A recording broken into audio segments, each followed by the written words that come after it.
terminus de notre voyage aérien.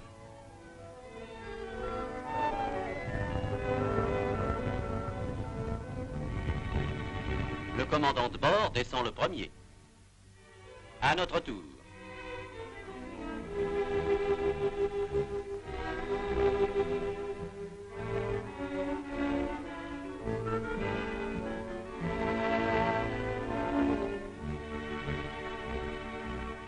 La douane, encore la civilisation. Voici notre premier hôtel congolais. Nous qui espérions camper sous la tente au milieu des lions et des éléphants. Mais patience. Un verre de champagne au bar et nous n'aurons plus qu'à savourer notre premier coucher de soleil africain.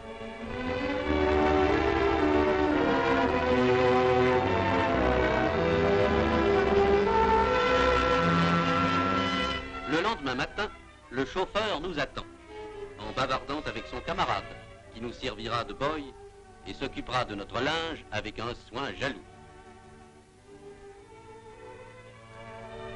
Dans beaucoup d'hôtels congolais, les appartements sont isolés dans de charmants pavillons où l'on trouve tout le confort et même de l'eau chaude pour le bain. Système ingénieux qui remplace l'eau courante.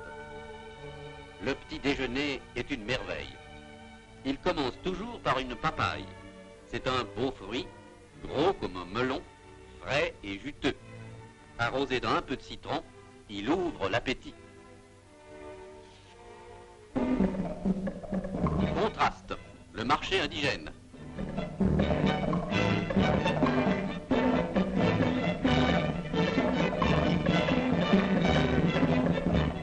Même les dames de l'endroit manient l'éventail.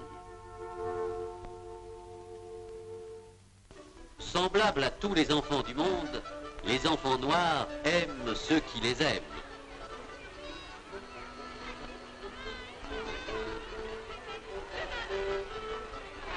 L'une des meilleures choses que nous puissions leur donner, c'est de l'eau propre. Une belle piscine, voilà qui fait leur bonheur.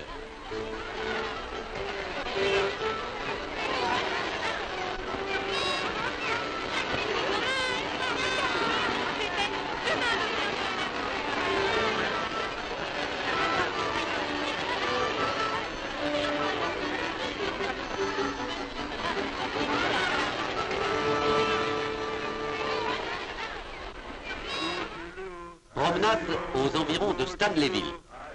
Pour la première fois, nous prenons contact avec les autorités locales.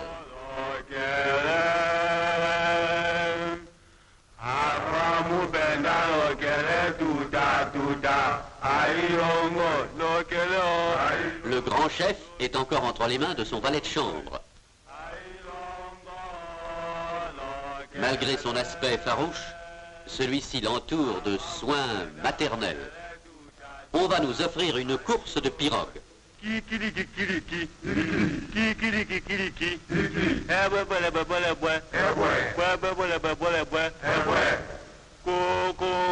Les longues et lourdes pirogues, taillées dans un seul tronc d'arbre géant, sont mises à l'eau.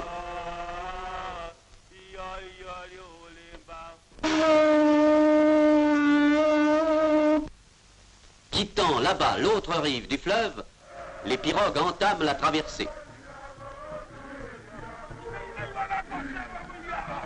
Dans un style impeccable, malgré la chaleur lourde, ruisselant de sueur, s'excitant par des cris, encouragés par le tam-tam, ils donnent tout ce qu'ils peuvent. Le spectacle est d'une violente grandeur sauvage. Les équipes sont d'égale valeur et l'arrivée se fera, comme on dit, dans un mouchoir.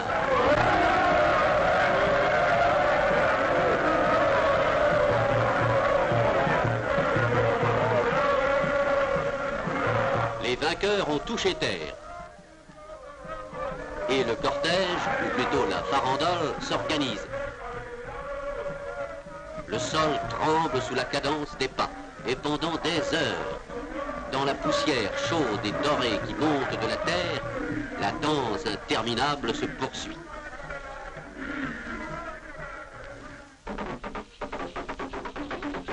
C'est la même atmosphère frénétique que nous allons trouver chez les Topoké. Le tatouage est une épreuve de courage lors des cérémonies d'initiation à la vie tribale. Il est aussi un signe d'identité.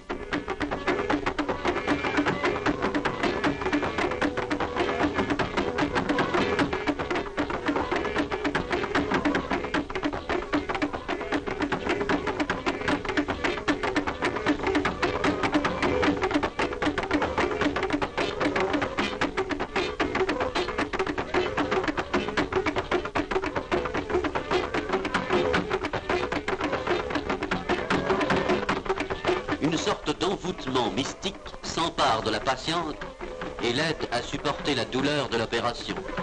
Elle reste impassible, comme étrangère au coup de lame, tandis qu'elle participe à l'exaltation qui soulève le village tout entier.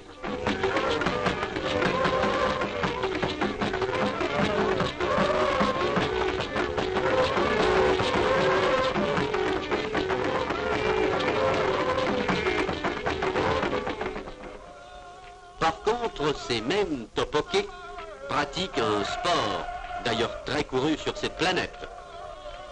La lutte, en honneur chez eux, rappelle curieusement celle des Japonais.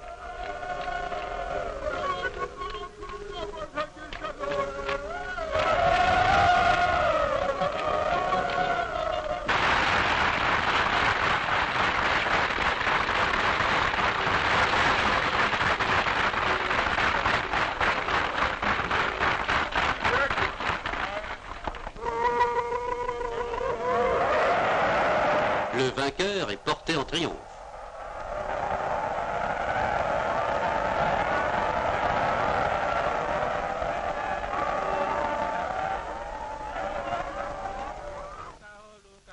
Le voyage prend bientôt des allures d'expédition.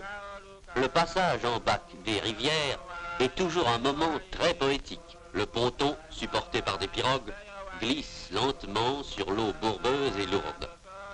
Les pagailleurs chantent une mélopée qui rythme leur effort.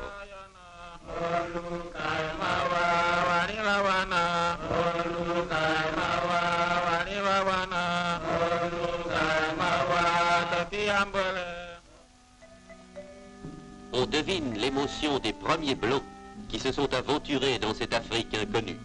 Et lorsque nous mettons le pied sur la rive opposée, nous nous imaginons naïvement découvrir des terres nouvelles.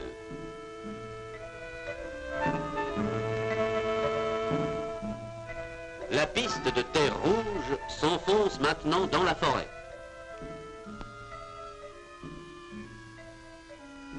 Parfois, les arbres calcinés par un feu de brousse ont de grands gestes désespérés.